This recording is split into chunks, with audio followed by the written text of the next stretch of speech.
안녕하세요. 30대 초반의 여성입니다. 제 사연을 비유하자면 구정물에 발목까지 담궜다가 놀라서 뛰쳐나왔다고 표현할 수 있겠습니다. 어이없고 황당한 모녀 때문에 제 인생까지 골로 갈 뻔했다가 겨우 탈출한 이야기를 풀어볼게요. 저와 남편은 회사 동료의 소개로 만났습니다. 1년 정도 사귀고 나서 자연스럽게 결혼까지 골인한 경우입니다. 남편은 유흥을 좋아하지도 않고 그렇다고 여자를 밝히는 스타일도 아니에요. 사귀는 동안 서로 언성을 높이는 일도 없었고요. 결혼 이야기가 본격적으로 오가기 전에 재산이나 그런 건 정확히 몰랐지만 어느 정도 하고 다니는 걸 보면 짐작은 할 수 있잖아요.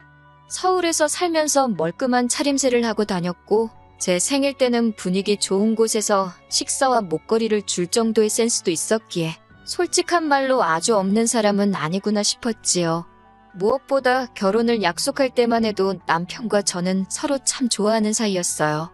그래서 남편의 청혼을 기쁘게 받아들일 수 있었고요.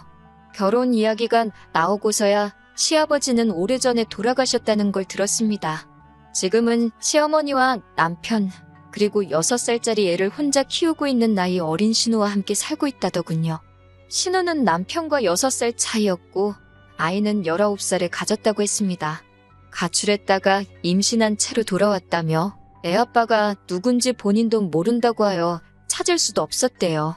바른생활 사나이 같은 남편에게 이 정도의 대형 사고를 친 여동생이 있다는 점이 좀 충격이긴 했지만 제가 신우랑 결혼하는 것도 아니고 신우가 아이가 있다는 이유만으로 결혼을 엎어야겠다는 생각은 하지 않았습니다. 적어도 제 남편은 정상이었으니까요. 시아버지가 안 계시니까 양가 어머님만 모시고 식사 함께 하는 걸로 상견례를 대신하게 되었습니다. 저희 친정 부모님 나름의 배려셨어요. 그런데 그 자리에 신우가 따라 나올 줄은 몰랐습니다. 신우가 나올 줄 알았으면 저희도 그냥 친정아버지까지 모시고 상견례를 할 걸 싶더군요. 아무튼 상견례 자리에 나온 신우는 시어머니가 하셔야 하는 이야기까지 자기가 나서서 하고 있었습니다. 누가 보면 신우가 저를 며느리로 보는 줄 알 정도였어요. 집은 어떻게 할 거냐, 혼수랑 예단은 어떻게 할 거냐, 어찌나 꼬치꼬치 따지던지 어이가 다 없더군요. 결혼도 안 해본 한참 어린 신우가 너무 나대니 솔직히 꼴싸나웠습니다. 거기다 신우 애가 얼마나 정신사납게 돌아다니는지 행여 넘어지진 않을까 신경이 쓰여 죽겠더라고요. 그때 결국 저희 친정어머니께서 시어머니께 부모하고 당사자들끼리만 대화를 하는 게 좋겠다고 다시 자리를 잡자고 하시더군요. 그제서야 남편이 신우에게 그만 좀 나대라고 화를 냈습니다. 시어머니도 신우에게 밖에서 기다리던지 조용히 하던지 하라고 한 말씀 하셨고요. 그러자 신우는 자기가 틀린 말 한 것도 없는데라며 궁시렁거리더니 애를 데리고 휙 나가버리더군요. 그제서야 자리가 조용해지고 정신이 맑아지는 기분이었습니다. 또한 남편과 시어머니의 반응을 봤을 때 신우가 설치기는 해도 모든 일을 좌지우지하지는 못하는구나 싶어서 다행이다 싶었고요. 시어머니의 말씀에 의하면 돈이 여기저기 묶여 있어서 한 번에는 못 준다며 저희 쪽에서 먼저 1억을 해올 수 있냐고 물었습니다. 당신들은 5천에 자동차와 혼수를 해오겠다면서요. 언뜻 계산해봤을 때 혼수와 자동차만 해도 어차피 5천은 넘겠다 싶었고 그럼 거의 반반 결혼이 되겠다 싶었습니다. 그래서 그렇게 하는 쪽으로 이야기가 되었어요. 집은 최대한 양가에서 도와준 범위 내에서 준비하기로 했습니다. 저와 남편이 각자 모아둔 돈은 각자 알아서 관리하기로 했고요. 결혼식 비용은 손님들이 주실 축의금으로 대부분 충당이 가능할 것 같았고 부족한 부분 역시 반반 부담하기로 했습니다. 모든 것이 매끄럽고 원만하게 흘러가서 결혼 후 제 앞날도 순탄하기만 할 줄 알았습니다. 그런데 인생은 정말이지 예측 불가였어요. 신우는 계속해서 저희 결혼식장에서 자기 애를 화동으로 세우라고 고집을 피웠습니다.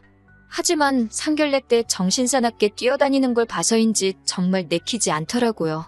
남편에게 신우 좀 말려보라고 했지만 지난번과 달리 남편은 그냥 한 번 시켜주고 평생 생색내면 되지 않겠냐는 식이더라고요. 거절할 이유도 마땅치 않고 애한테 좋은 추억이라도 만들어주자는 말에 결국 알겠다 승낙을 했습니다. 하지만 결혼식 당일날 저는 기절하는 줄 알았습니다.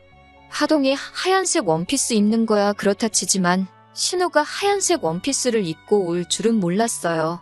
원피스도 보통 원피스가 아닌 무슨 영화배우들이 시상식 때나 입을 법한 드레스를 입고 왔더라고요. 하객들도 웅성거리고 저도 너무 열받아서 신우에게 이게 지금 무슨 짓이냐고 따졌습니다. 그러자 신우가 한다는 말이 자기는 결혼식에 가본 적이 없어서 이런 걸 입으면 안 되는지 몰랐다는 거예요. 제가 그럼 인터넷이라도 찾아보던가 우리한테 물어라도 봤어야지 이게 뭐냐고, 오빠 결혼식에 그런 걸 입고 오는 사람이 어딨냐고 빨리 가서 갈아입으라고 화를 냈습니다. 그러자 시어머니는 저더러 윗사람 행세하는 거냐고, 예쁘기만 한데 왜 그러냐고 저한테 뭐라고 하시더라고요. 그러자 저희 친정부모님도 시어머니에게 왜 저한테 뭐라고 하시는 거냐며 딸간수나 똑바로 하시라고 사부치셨어요. 서로 감정이 격해지다 보니까 하객들도 눈치를 챈 건지 웅성거리기 시작했습니다. 사실 이미 신우가 그딴 걸 입고 왔을 때부터 수군거리는 소리가 들려왔지만 애써 무시하고 있었는데 진짜 화가 머리끝까지 나서 표정 관리가 안 되더라고요. 남편은 일단 양쪽 다 좀만 참으라며 신우한테 결혼식 끝나는 대로 저에게 정식으로 사과하라고 했습니다. 저는 신우한테 도저히 안 되겠다고 그냥 애 데리고 집에 가라 했습니다. 그러자 신우는 눈을 치켜뜨고는 우리 오빠 결혼식인데 네가 뭔데 가라 마라 하냐고 난리더군요. 그래서 제가 남편에게 그냥 이 결혼식 하지 말자고 했습니다. 시어머니는 뭐 이런 경우가 다 있냐며 그러면 결혼식 비용은 저더러 다 내랍니다. 자기 하객들한테도 사과하고요. 아주 막무가내도 이런 막무가내가 없더군요. 친정아버지가 경우가 너무 없으신 거 아니냐 하니까 남편 없는 여자는 서러워서 살겠냐면 나오지도 않는 눈물을 쥐어짜더군요. 정말 이 결혼 엎어버려야겠다 생각하고 있는데 남편이 신우의 뺨을 때렸습니다. 너 때문에 이게 지금 무슨 꼴이냐고요.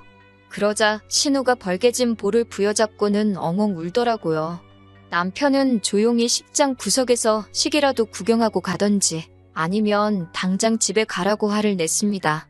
시어머니는 아무리 그래도 그렇지 동생 뺨을 때리냐며 남편에게 신우가 가면 당신도 가시겠다고 하더군요.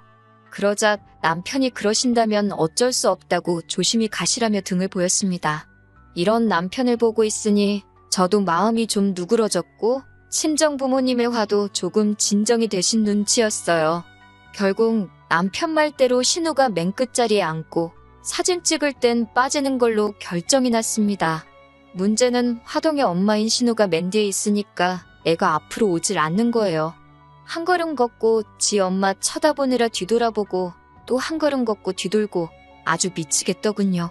거기다 신우는 일어나서 핸드폰으로 동영상을 찍고 있으니 모든 하객들 시선이 또 그쪽으로 향했어요. 그렇게 화동인 시조카가 저희한테까지 오는데 천년만년은 걸린 것 같습니다. 완벽하진 않아도 저 나름대로 꿈꾸던 결혼식이 있었는데 하나부터 10까지 마음에 드는 게 없어서 너무 속상했어요. 게다가 식을 마치고 사진을 찍으려니까 신우가 아무 일도 없었다는 듯이 시조카 손을 잡고는 앞으로 스물스물 나오더라고요. 그래서 제가 안 된다고 막으니까 저더러 빠지래요. 저 없이 자기들끼리 가족사진을 찍겠다면서요. 친정어머니가 결혼식 사진에서 신부가 빠지는 게 말이 되냐며 정말 경우 없다고 살다 별꼴을 다 겪는다고 화를 내셨고 저는 열받아서 먼저 자리를 떴습니다. 나중에 사진 나온 거 보니까 기어이 저 없이 시어머니하고 남편 그리고 신우랑 시조카까지 넷이서 찍었더라고요. 더 열받는 건 결혼식을 마친 직후였습니다. 신혼여행을 하와이로 가기로 해서 공항에 가야 했습니다. 웨딩카는 남편이 자기 친구가 해주기로 했다며 걱정 말고 자기만 믿으라고 했거든요. 그런데 막상 결혼식 끝나고 공항에 가려고 차는 어디 있냐고 물으니 자기가 가지고 온다고 잠시만 기다리라는 거예요. 얼마 후 남편이 가지고 온 차는 벌써 누가 몇 년은 탄 것 같은 중형차였어요. 저는 당황스러워서 이게 뭐냐고 물었더니 시어머니가 너네 공항 간다며 우리도 공항 가야 되니까 같이 타고 가자 하시더군요. 불길한 예감이 들었지만 일단은 안 갈 수도 없는 노릇이니 차에 탔습니다. 그것도 시어머니가 당신 멀미하신다고 앞에 앉으셔서 저는 뒤에 신우랑 신우 조카랑 앉아 있었어요. 공항에는 왜 가시냐 하니까 집에 남자라곤 저희 남편 하나인데 이제 없을 거라 생각하니까 서운하기도 하고 무섭기도 해서 여행 가신답니다. 공항에 도착해서도 저희 곁에서 떨어질 생각을 안 하시길래 저는 어디로 가시냐고 물었습니다. 솔직히 같은 곳으로 간다고 하실까봐 무서워서 여쭤보질 못하고 있었어요. 하지만 왜 불안한 예감은 늘 맞아떨어지는 걸까요? 시어머니와 신우의 여행지는 저희의 신혼여행지와 일치했습니다. 저는 남편에게 잠깐 이야기 좀 하자고 한쪽으로 불러낸 뒤 혹시 알고 있었냐고 물었습니다. 그러자 남편은 저에게 진정하라며 가서는 완전히 따로 다닐 거니까 신경 안 써도 된다고 하더군요. 제가 그 말을 어떻게 믿냐고 그러니까 진짜라고 믿어달라고 자기도 시어머니나 신우하고 같이 여행 다니기 죽기보다 싫다며 자기만 믿으라더군요. 진짜 서러워서 눈물이 나고 열받아서 욕이 나오는 상황이라 가기 싫었습니다. 하지만 막상 안 간다고 말하려니 여러 가지 생각들이 머릿속을 스치더라고요. 결혼식 직전에 그 난리통을 피우고 주변 사람들한테 신혼여행을 왜 안 갔는지 어떻게 설명할 것이며 친정 부모님은 무슨 낯으로 뵐 것이며 그럼 파혼을 해야 하는 건데 결혼식에 참석한 하객들은 저를 어떻게 생각할지 아무리 생각해도 답이 안 나오더라고요. 결국 저는 남편의 말을 마지막으로 믿어보기로 하고 같이 여행을 가게 되었습니다. 그리고 남편의 약속대로 시어머니와 신우의 숙소는 저희 숙소와는 조금 떨어진 곳에 위치해 있었습니다. 저는 비로소 안도의 한숨을 내쉬었고 근사한 곳에서 남편과 저녁을 먹으며 시간을 보냈습니다. 하지만 늦은 밤이 찾아오고 첫날 밤이라 분위기 좀 챙기려는데 남편 핸드폰이 미친 듯이 울리더라고요. 남편은 샤워 중이었기에 제가 전화를 받았더니 벌써 잘 준비를 하냐면서 여기 경치도 좋은데 맥주나 한잔 하러 가자고 신우가 그러더라고요. 그래서 어른들이 맥주를 마시러 가면 시조카는 어쩌냐고 물었습니다. 그러자 시조카는 한번 잠들면 누가 업어가도 모른다고 괜찮다는 거예요. 제가 제정신이냐고 애를 혼자 호텔에 두고 술 먹을 생각을 하냐고 한 소리 했습니다. 그러자 신우가 그렇게 걱정되면 남편이랑 같이 자기 숙소에 와서 저는 시조카를 보랍니다. 자기랑 시어머니는 제 남편이랑 나가서 맥주라도 한잔 해야겠다고요. 제정신인가 싶어서 아가씨는 피곤하지도 않냐고 잠이나 자라고 하고 전화를 끊어버렸습니다. 씻고 나온 남편에게 신우가 전화했었다고 진짜 미친 거 아니냐 그러니까 맨날 집에서 애만 키우다가 밖에 나와서 애가 정신을 못 차리나 보다고 미안하다고 했습니다. 그러면서 오늘 하루 저더러 마음고생 많이 했다고 미안하다고 또 사과를 하더라고요. 남편이 사과를 한다고 해서 망쳐버린 하루를 돌이킬 수 있는 건 아니었지만 그래도 조금 위로가 되기는 하더군요. 이튿날이었습니다. 느지막이 일어나 호텔 수영장에서 좀 놀다가 점심을 먹으러 가는데 신우에게 또 전화가 오더라고요. 그러더니 밥을 먹으러 가고 싶은데 말이 안 통해서 그런다며 저희더러 같이 가자는 거예요. 한 끼 정도는 같이 먹어도 괜찮지 않겠냐며 제 눈치를 살피는 남편에게 안 된다고 하기도 그래서 알겠다고 했습니다. 밥을 다 먹고 나서 당연하다는 듯 신우랑 시어머니는 먼저 자리에서 일어났고 계산은 저희가 했습니다. 한 끼 사줄 수도 있는 거고 그걸로 기분이 나쁘진 않았습니다. 문제는 그 이후에 발생했어요. 신우가 밥도 다 먹었고 이제 어디 갈 거냐고 물었습니다.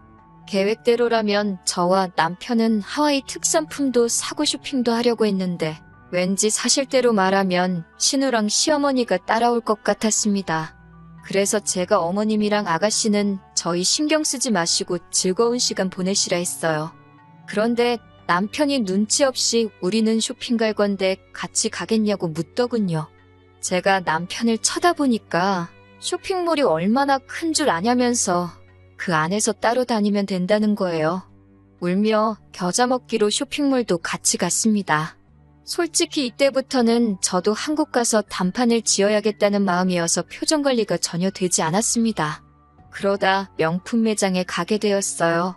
검소하신 저희 친정어머니께서는 생전 당신 손으로 좋은 브랜드 가방 하나를 사시는 법이 없었거든요. 그래서 어머니 가방이랑 아버지 신발이라도 사갈까 하고 들어가게 된 거예요. 그런데 진짜 저일 쫓아다니나 생각이 들 정도로 소름 끼치게 신우랑 시어머니가 뒤따라 들어오더군요. 그러더니 시어머니가 제 옆에 바짝 붙어서는 뭐 사려고 그러냐면서 갑자기 당신도 하나 사달라 하시더군요. 예단으로 이미 다른 브랜드에서 하나 싸드렸는데 그러시니까 당혹스럽더군요. 그때 남편이 시어머니와 신우에게 하나씩 고르라고 그러면서 장모님 거랑 같이 계산 좀 해달랍니다. 자기가 다음 달 월급 받으면 준다나요. 저는 신용카드 한도를 핑계로 저희 어머니 가방만 샀고 그때부터 남편도 감정이 상했는지 저에게 말을 걸지 않더라고요. 저는 몸이 안 좋다는 핑계로 먼저 숙소에 들어와서 곰곰이 생각을 해봤습니다. 남편이 겉으로는 아닌 척 하면서 저렇게 신우와 시어머니를 챙기는 건지 말이에요. 저녁 시간이 다 지나서 남편은 숙소에 돌아왔고 저를 보더니 화는 좀 풀렸냐고 묻더군요. 남편에게 시어머니와 신우가 내일도 같이 다니게 되는 거냐고 물어봤습니다. 한번 그냥 떠본 거였는데 남편은 아차 싶다는 표정을 짓고 있더군요. 그러면서 오늘 하루 같이 다녔는데 뭐 큰 문제 없지 않았냐면서 내일까지만 동행하고 내일 모레부터는 정말 우리끼리만 따로 다닐 거라는 거예요. 저는 마지막으로 사주신다는 차는 어떻게 된 거냐고 물었습니다. 남편은 멋쩍은 표정을 지으며 어제 공항에 타고 온 차, 그게 우리 차라고 하더군요. 해주신다는 5천도 신혼여행 다녀오면 주신대서 집 계약도 미루고 있었는데 뭐 하나 약속한 대로 된 게 없더군요. 저는 남편에게 그냥 이쯤에서 헤어지자고 했습니다. 결혼 잘못한 것 같다고요. 결혼식장에서 신우가 한 진상짓부터 여기까지 따라와 신혼여행을 망쳐버린 당신 식구들하고 평생 부대끼며 살 자신이 없다 했습니다. 남편은 정말 딱 내일까지만 같이 다닐 계획이었다면서 시어머니도 신우도 남편도 없이 불쌍하게 살았기에 자기가 거절을 못했다며 조금만 이해해주면 안 되냐고 그러더군요. 같은 여자로서 생각을 해보라는 둥, 역지사지도 모르냐는 둥 말이지요. 저는 열심히 떠들고 사과해대는 남편을 뒤로하고 저 혼자 다른 호텔을 잡았습니다. 그리고는 귀국날까지 남편 연락을 받지 않았어요. 분이 풀리지가 않아서 어떻게 골탕을 먹일까 하다가 호텔은 남편이, 비행기 표는 제가 결제했다는 사실이 기억났습니다. 저는 제 티켓 날짜는 하루 당겨놓고 남편 티켓은 취소해버렸습니다. 한국에 돌아오자마자 핸드폰 번호를 바꾼 뒤 친정어머니 핸드폰으로 남편에게 전화를 걸어봤습니다. 전화를 받은 남편은 전화건 사람이 저라는 걸 알고는 악을 쓰더군요. 어떻게 그럴 수가 있냐며 제가 그렇게 독한 여잔지 몰랐다나요. 제가 마음대로 생각하라고 내 돈인데 내 마음대로 왜 못하냐고 그랬습니다. 그리고는 니네 가족이 내 결혼식 망치고 내 얼굴에 똥칠한 거에 비하면 아무것도 아니지 않냐고요. 인생 교훈 더럽게 배운 셈 치고 놔줄 테니까 다신 제 눈에 띄지 말라고 했습니다. 그날 밤 남편이 친정으로 절 보러 왔더군요. 친정아버지가 저 대신 나가시더니 멱살을 잡아 끌고 집 안으로 데리고 오셨습니다. 아버지가 무서운 목소리로 호통을 치시며 너 같은 자식한테 내 귀한 딸을 보낼 뻔했다며 한 번 더 찾아오기만 하면 2번 다시 2발로 못 걸어다니게 한다고 울음장을 놓으셨어요. 그렇게 남편과 저는 지저분한 듯 깔끔하게 헤어졌고 주변 사람들한테도 신우와 시어머니의 진상짓 때문에 없던 일로 하기로 했다 설명했어요. 사실 설명할 필요도 없었습니다. 다들 결혼식장에서 생중계로 무슨 일이 있었는지 봤으니까요. 결론적으로 저는 지금 혼자입니다. 진짜 남자 만나서 망하는 여자는 있어도 혼자라서 망하는 여자는 없다더니 그 말이 딱인 것 같습니다. 다음에 누군가를 다시 만나게 되면 그때는 가족들부터 만나볼 작정이에요. 저의 배우자를 가족으로부터 뺏고 싶은 마음은 없거든요. 그런데 제가 그 집 아들을 빼앗아갔다고 생각하는 가족들이라면 저랑 가족이 되기 전에 미리 놓아주려고요. 물론 그런 사람들을 다시 만나진 않겠지만요.